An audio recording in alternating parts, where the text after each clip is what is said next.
Yes, students, good morning. And this is 10th class CBSE Social Studies Nationalism in Europe. This is part 8. In this part, we are going to explain about the topic of visualizing the nation.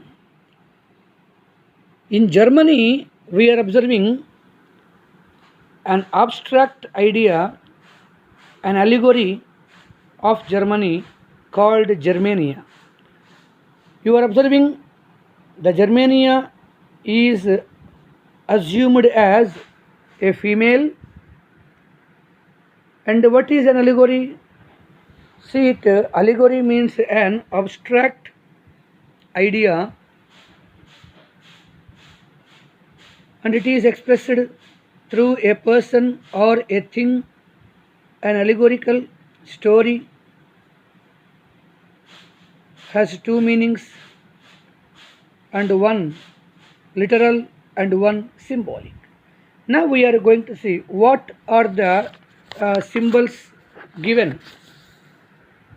See here meaning of the symbols given in this textbook, page number 24 you are observing.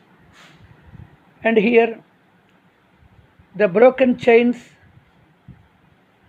are example and symbol for being freed, and breast with eagle, symbol of the German Empire, and make Germany to be strengthened. And a crown of oak leaves is a symbol for heroism. And example here, the sword is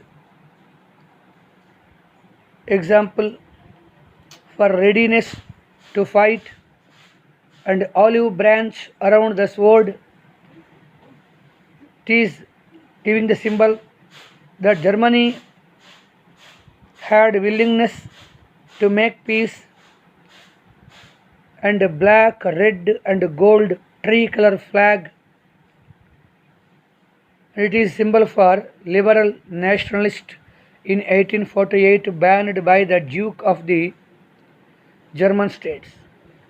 And in the last, rays of the rising sun is symbol for beginning of a new era. If we see all these, you are observing in this picture, the broken chain,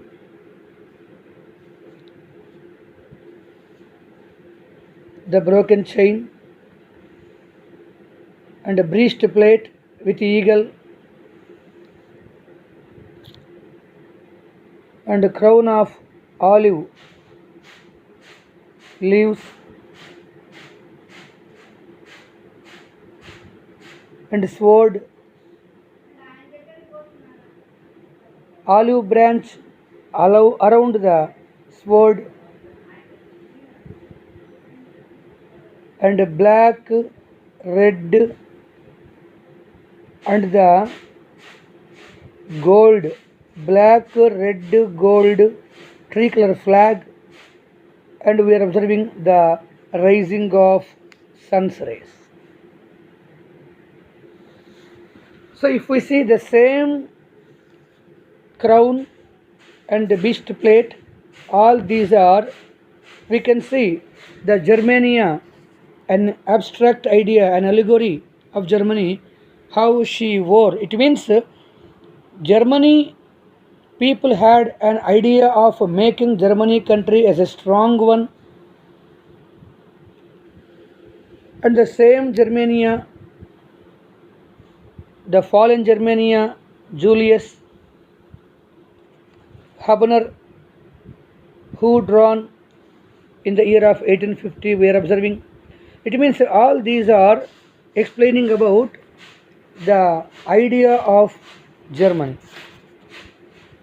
Okay, students, with this topic we are successfully finishing the first unit, nationalism in Europe. Thank you.